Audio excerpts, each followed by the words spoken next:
Makanya waktu kita berwudu, kenapa kita harus mencuci mulut? Nah, inilah yang kita minta, ya Allah, bersihkanlah mulut ini dari dosa yang masuk dan yang keluar. Kalau yang masuk kan makanan, yang keluar perkataan.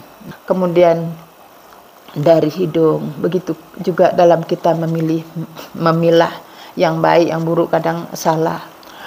Kita minta sama Allah, ya Allah, tegakkan Al-Furqan dalam diri kami, ya Allah. Dari muka kita, untuk apa? Supaya ketika kita bergaul itu, ketika melihat atau dilihat tidak menimbulkan dosa.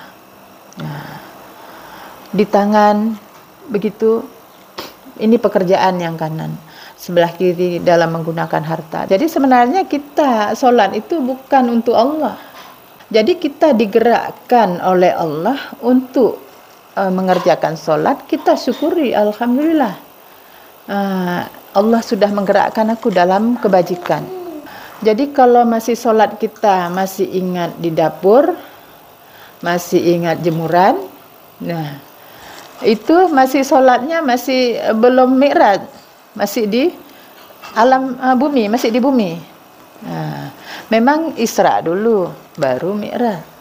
Jadi kalau kita senantiasa membawa Al-Quran dalam kehidupan, maka waktu kita baca Al-Fatihah itu kan akan terasa. Lihat bacaannya, dengan nama Allah yang Maha Pengasih, Maha Penyayang. Ya.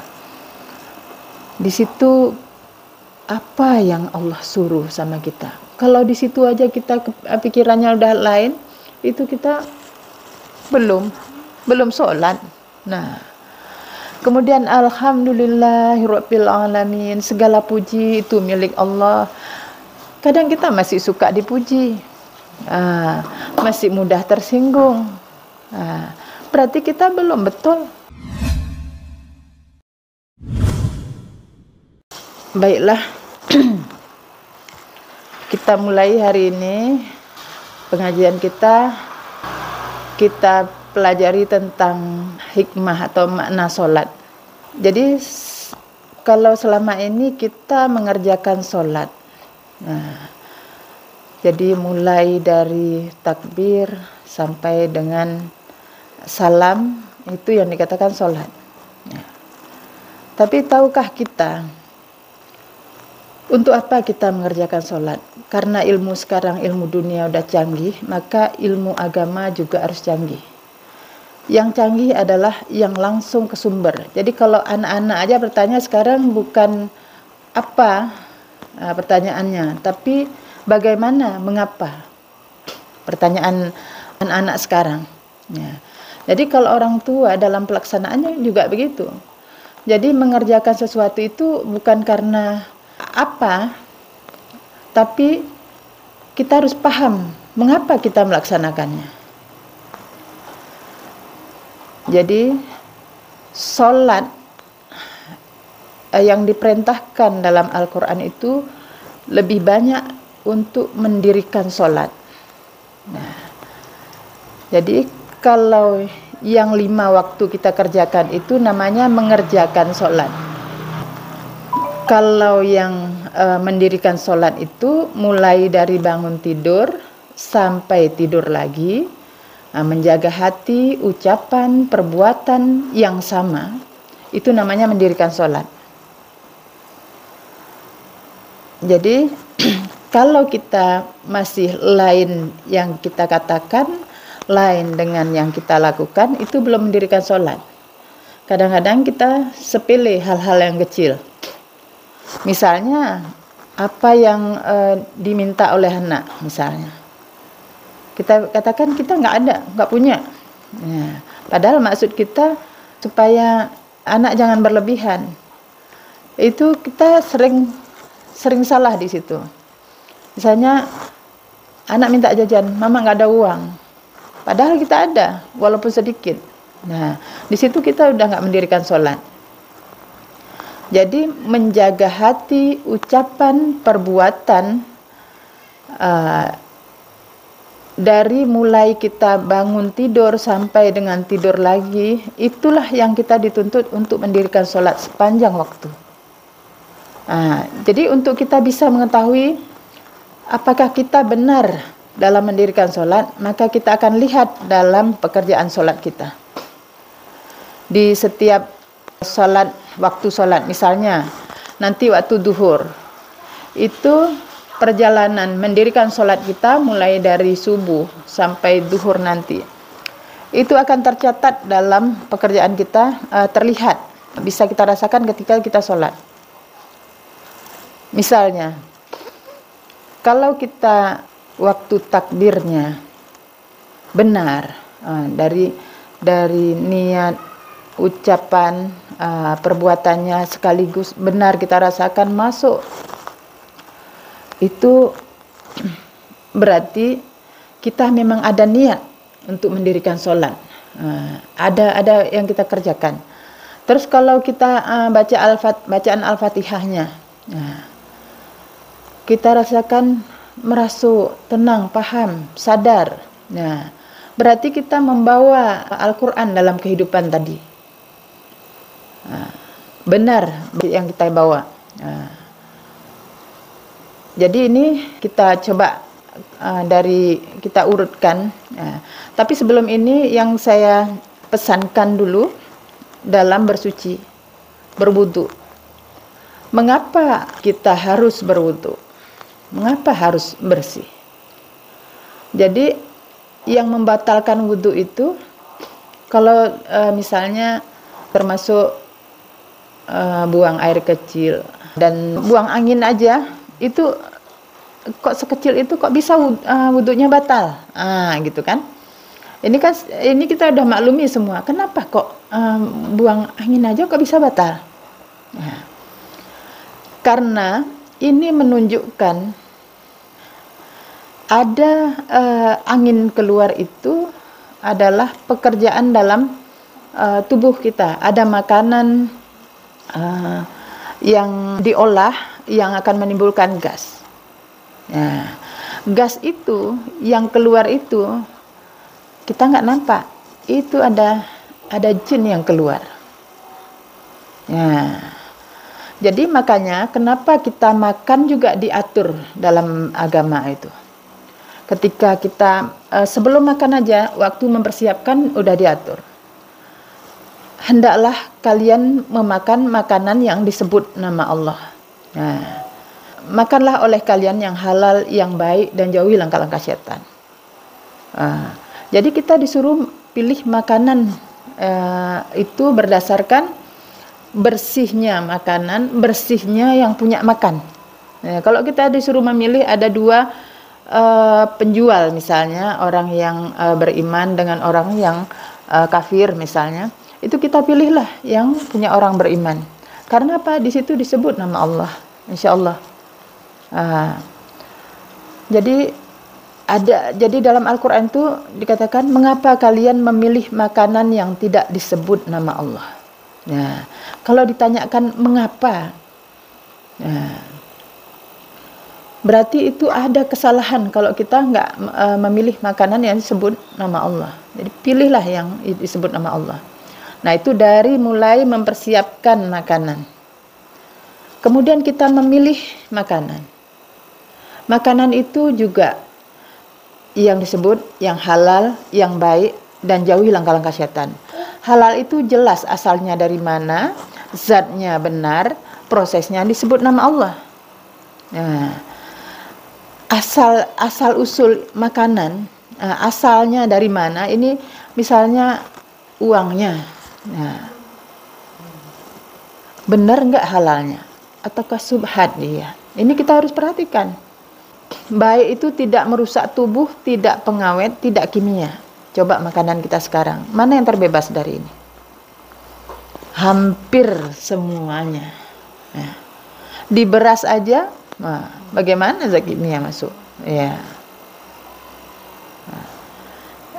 Halal, baik, yang baik itu tadi tidak pengawet, tidak kimia. Kemudian dan jauhi langkah-langkah setan. Langkah-langkah setan itu yang mana?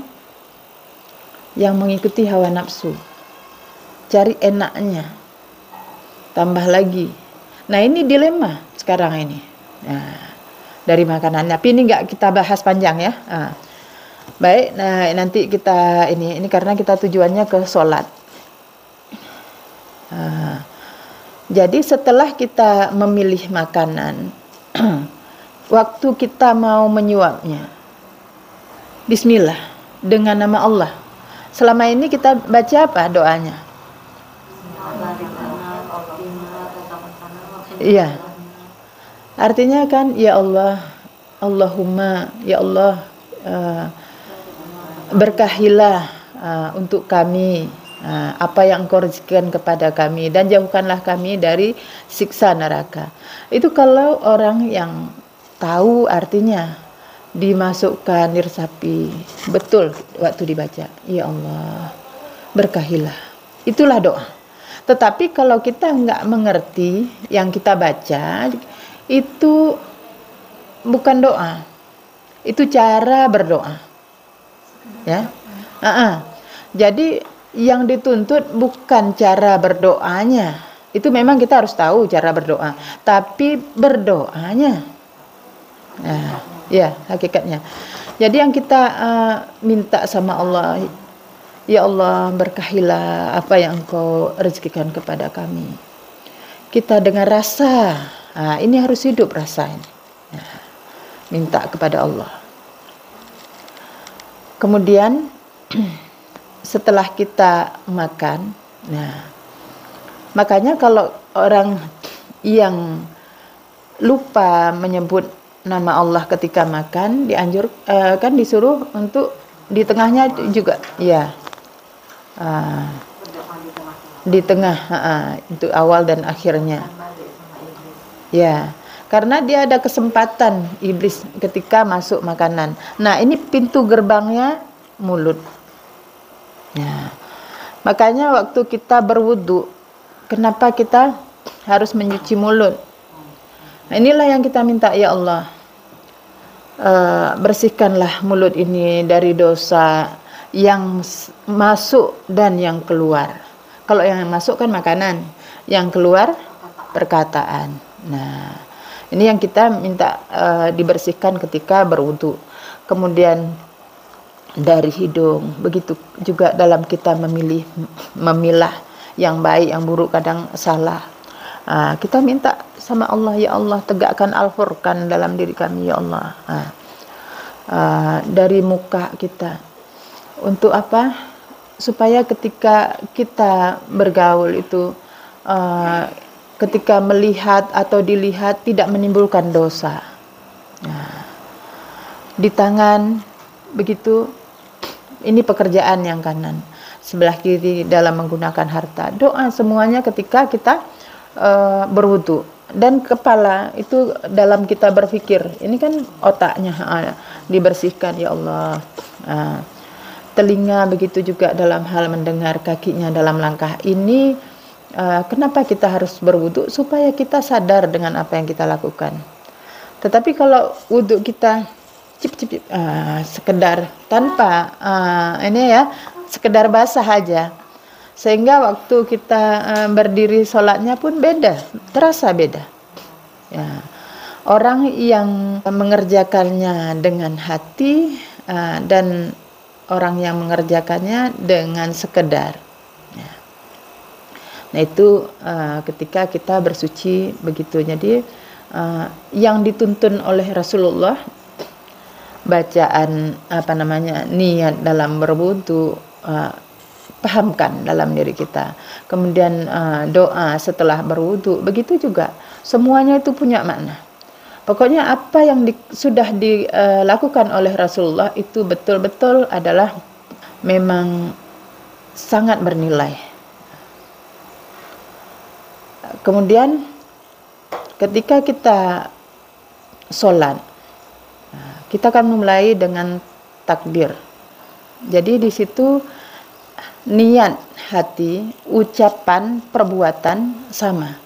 Jadi waktu kita Allahu Akbar, itu satu pernyataan, satu maksud bahwa dalam kita mendirikan sholat itu betul-betul harus kita jaga.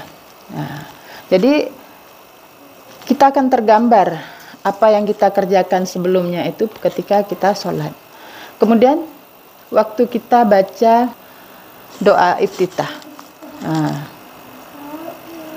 itu kalau ada yang terpleset bacaan, kadang-kadang kan ada yang kita kok salah di situ-situ aja ya, atau nggak paham di situ-situ aja.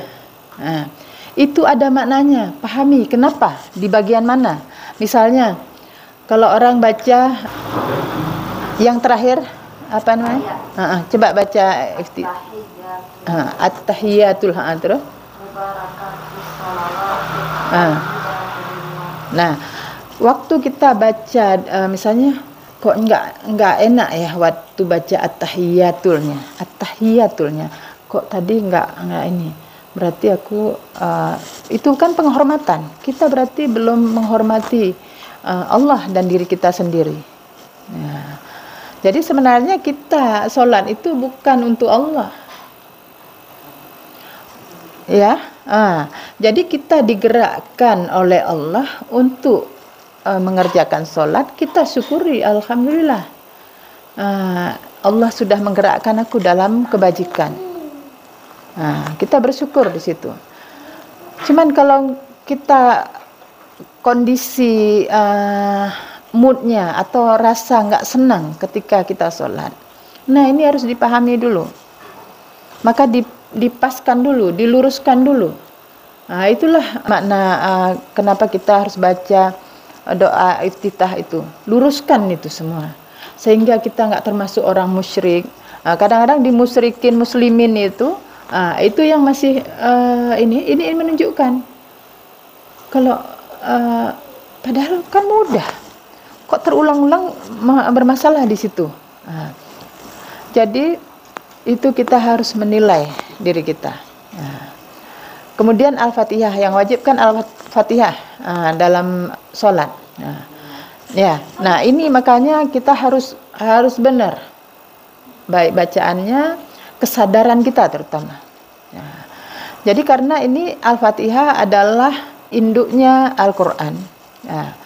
Jadi kalau kita senantiasa membawa Al-Quran dalam kehidupan, maka waktu kita baca Al-Fatihah itu kan akan terasa. Lihat bacaannya dengan nama Allah yang Maha Pengasih, Maha Penyayang. Di situ apa yang Allah suruh sama kita. Kalau di situ aja kita pikirannya udah lain, itu kita belum sholat. Nah, kemudian alhamdulillahirabbil alamin, segala puji itu milik Allah. Kadang kita masih suka dipuji, masih mudah tersinggung, berarti kita belum betul. Nah, nampak ketika kita sholat dari bacaan-bacaan yang kita baca, kita bisa paham, kita bisa sadar enggak ketika itu. Karena Rasulullah itu mendapat perintah sholat itu dengan mi'raj, langsung kepada Allah, menghadap kepada Allah. Jadi kita juga begitu, waktu sholat kita berusaha untuk bisa betul mi'raj. Jadi di langit yang ketujuh. Makna langit ketujuh itu kalau yang kita harus pahami itu kesadaran pemikiran kita semakin tinggi, dunia nggak ikut lagi, nggak membersamai kita lagi. Kita tinggalkan dunia ini dan yang kita hadap hanya Allah. Jadi kalau masih sholat kita masih ingat di dapur, masih ingat jemuran, nah itu masih sholatnya masih belum mi'raj, masih di alam bumi, masih di bumi. Memang Isra dulu baru mi'raj. Wajar kalau sekarang kita masih Isra dulu, tapi jangan terus Isra aja, mi'rajnya nggak ada. Nah, jadi pemahaman kita itu, kesadaran kita itu harus naik. Kalau hari ini kita masih perjalanan, kita besok atau nanti berusahalah untuk bisa langsung kepada Allah. Langit ketujuh itu yang mana? Jadi kalau langit pertama itu langit yang dihiasi dengan bintang-bintang. Langit pertama. Bintang-bintang itu apa? Keindahan, ya kan? Masih indah, masih itu. Itu langit pertama. Langit kedua, coba baca kembali tentang Isra Mi'raj itu, biar nggak panjang nanti. Nabi melihat apa, ketemu dengan siapa. Nah, itu semua punya makna. Jadi ketika di langit yang terakhir, itu malaikat Jibril aja nggak boleh ikut. Nah, kalau di langit sebelumnya itu masih ada malaikat bersama Nabi. Ya. Jadi kalau kita dalam sholat misalnya, kita masih ada yang bilang, itu nggak betul. Nah, kok masih mikirin ini? Itu masih ada malaikat, belum mi'raj. Tapi ketika belum sampai, maksudnya belum sampai ke langit ketujuh. Jadi supaya sampai langit ketujuh, nggak ada siapa lagi, aku dan Allah. Ya. Nggak ada siapa lagi. Ya. Itulah yang dibilang fana, kalau orang lain bilang istilah itu kan. Nah itu, jadi kalau sudah kita sampai ke situ, alhamdulillah. Nah, yang belum kita terus berusaha. Ya. Nah, itu bacaan Al-Fatihah tadi. Kemudian setelah baca Al-Fatihah, surat, begitu juga bisa khusyuk enggak? Itu sama, itu semua doa. Nah, ketika kita berdiri, kemudian waktu berdiri ini artinya dalam doa kita, karena Al-Fatihah itu isinya semua di situ doa. Dalam berdoa, kemudian waktu ruku, itu rukulah kalian bersama orang-orang yang ruku. Dari itu artinya dalam pergaulan, dalam perbuatan. Itu. Kalau keseharian kita dalam pergaulan, dalam perbuatan masih misalnya saling menyalahkan, saling apa, itu rukuknya nggak betul. Nah, tapi kalau sudah kita alhamdulillah tidak menyalahkan siapapun, bisa saling menyenangkan, bisa senang dengan apa yang Allah berikan. Nah, itu rukuknya insya Allah betul. Nah, jadi makanya ucapannya apa? Subhana. Nah, di situ kita mengagungkan Allah. Jadi waktu Subhana Rabbiyal Azim, yang agung itu Allah. Jadi kalau kita sesuatu dapat pujian atau kita bisa mengerjakan pekerjaan yang menyenangkan, yang baik, enggak bangga. Ini yang orang Allah kok yang menggerakkan ini. Alhamdulillah, segala puji bagi Allah. Nah, itu maksudnya. Nah, waktu rukuknya. Nah. Kemudian itu dalam perbuatan ya. Kalau tadi dalam berdoa, ruku dalam perbuatan. Kemudian iktidal. Itu iktidal itu artinya setelah kita ini, walaupun kita tunduk, kita juga harus memperhatikan, harus tegak kembali. Jadi setiap kita menunduk, kita harus tegak kembali, artinya walaupun kita iya baik, yang syariat kan harus kita tegakkan. Ini harus begini, ini harus begini. Tetapi hati kita tetap kita sadar semuanya yang berhak dipuji Allah. Nah, paham ya? Ya. Kemudian sujud. Sujud itu hanya kepada Allah. Berserah diri itu hanya kepada Allah. Nah, jadi kalau kita belum berserah diri, masih takut kepada sesuatu, masih mengharap kepada selain Allah, takut selain Allah, itu belum betul sujudnya. Jadi begitu juga kalau tadi setelah ruku kita ada iktidal, setelah sujud ada duduk antara dua sujud, artinya harus tegak kembali walaupun kita sudah berserah betul, tetapi kita yang namanya syariat tetap ditegakkan. Nah, Ya. Jadi ini hukum. Misalnya ini benda saya, punya saya, diambil sama orang. Nah, kan dia mengambil ini tanpa, ini kan zalim. Nah, ini saya harus perbaiki. Tetapi hati kita itu tetap ruku, tetap sujud. Yang pekerjaan kita keseharian biasa, nggak gitu, ya. Jadi makna sholat ini yang kita harus masukkan, harus sadarkan dalam jiwa kita. Karena nanti di sana di akhirat ditanya, kenapa kalian bisa masuk ke dalam neraka? Kami tidak termasuk orang yang sholat, dibilang. Nah, jadi tidak termasuk orang yang sholat artinya apa? Memang ada sholat. Tadi nggak termasuk orang sholat, nggak sholatnya sholat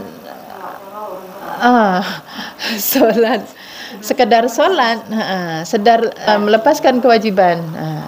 Nah itu, jadi kita jangan termasuk seperti itu. Nah, kita perbaiki. Nah inilah gunanya kita belajar memperbaiki.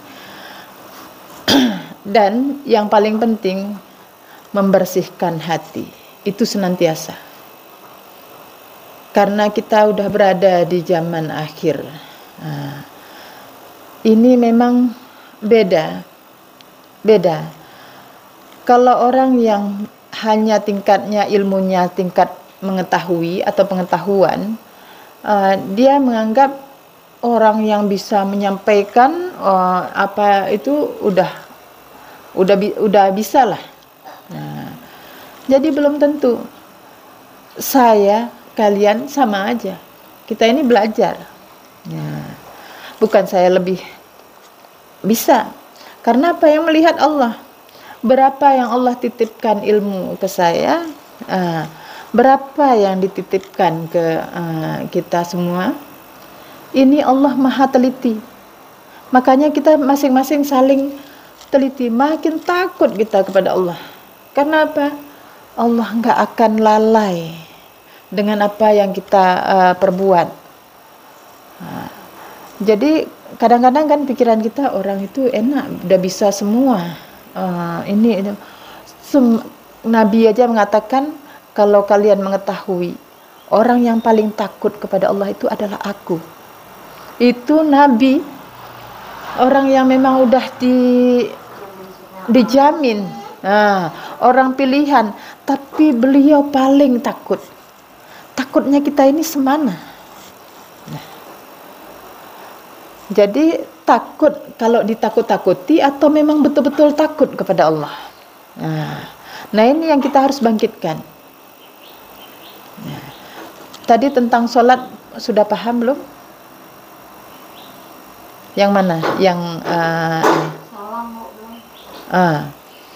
ya, sujud sudah kan? Tahiyat, ya, tahiyat itu juga. Tadi di awal udah saya ini kan, itu penghormatan, at-tahiyatul, segala penghormatan,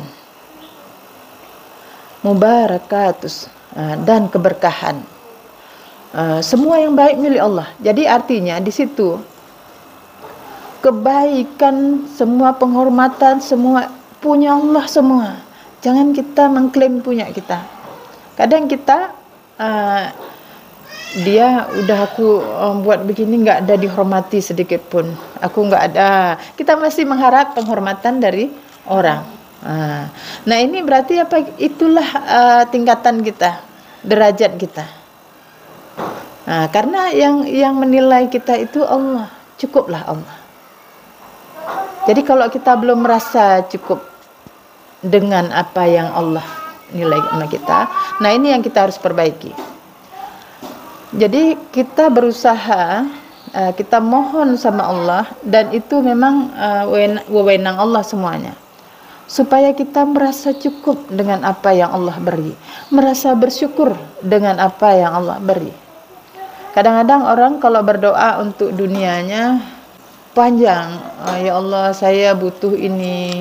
Ya Allah, saya butuh itu. Padahal Allah sudah mengatakan tentang dunia, kebutuhan kita dipenuhi. Udah dijanjikan, pasti setiap yang hidup pasti Allah penuhi rezekinya. Tapi yang kita, ya Allah, hati ini ya Allah masih keras waktu hamba memohon kepadamu, belum ada rasa getaran ini ya Allah. Nah ini yang kita harus takut, kita minta sama Allah supaya apa? Nyambung. Karena makna sholat itu kan sambung, sambung kepada Allah, sambung kepada Rasul. Nah, jadi kalau kita sudah mengikuti Rasul, kita berarti mengikuti Allah. Makanya la ilaha illallah, tidak ada sembahan lain yang disembah kecuali Allah. Menyembah itu mengikuti dengan tunduk patuh. Menyembah Allah berarti mengikuti Allah. Mengikuti Allah berarti mengikuti Al-Quran.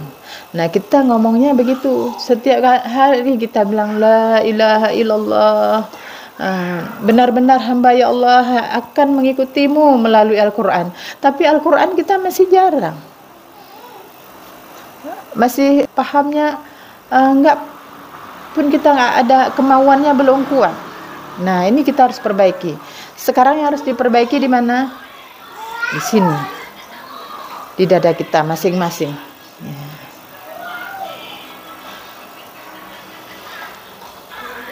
Nah sampai di sini ada pertanyaan?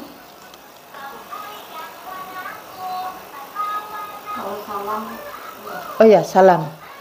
Jadi arti salam, assalamualaikum warahmatullahi wabarakatuh. Arahnya ke kanan dulu. Kenapa ke kanan? Jadi keselamatan dan rahmat yang Allah berikan,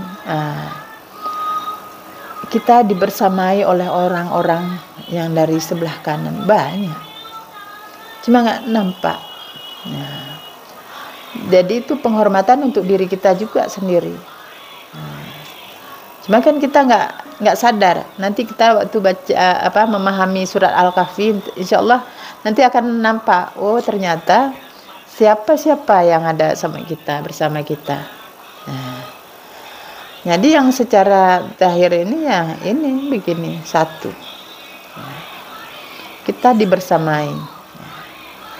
Tapi dalam arti kita jangan berpikir ada siapa, nggak ada, ya diri kita. Nah itu cuman ini kalau disampaikan yang begini nanti bisa salah paham orang. Baik ini aja. Salah paham. Ya stop. Baik, udah. Ya. Assalamualaikum warahmatullahi wabarakatuh. Sebelah kiri juga kan artinya sama. Jadi baik yang maupun yang menyenangkan maupun yang tidak menyenangkan, semua dari Allah. Kalau kita bisa bersyukur dengan yang senang, kita bisa menerima dengan yang tidak menyenangkan, ya, itu ya dari Allah semuanya. Ya, maka kesejahteraan kita akan dapatkan. Baik, paham? Nah, kita tutup ini dulu.